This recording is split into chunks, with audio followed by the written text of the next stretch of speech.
अ, मी आता सध्या द्राक्ष बाग तोडायचं कारण असं आहे का 3 ते 4 वर्षापासून मला द्राक्ष बागेचा 1 रुपयाही भेटलेला नाही आहे आणि लाखो रुपये खर्च करूनही बी मी कर्ज काढलेलं आहे बँक ऑफ इंडियाकडून 9 लाख रुपये कर्ज घेतलं होतं बाग उभं करण्यासाठी.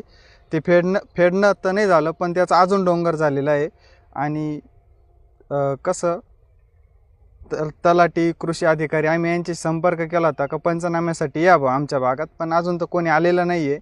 आणि त्याच्यामुळं आता आत्महत्येशिवाय काही पर्याय राहिलेला नाही. आम्हाला असं वाटतंय का सरकारनं कर्जमाफी जाहीर करावी. बंधू संजय पंढरनाथ गांगुर्डे यांनी द्राक्ष शेती 10 वर्षापासून करताय. तर 10 वर्षानंतर 10 वर्ष झाले, सलगच्या 3 वर्षापासून त्यांना द्राक्षाचं उत्पन्न कुठलंही नाही. घरात त्यांना बँकेचं कर्ज घेतलेलं होतं 9 लाख रुपये, ते झालेले आता 18 लाख रुपये.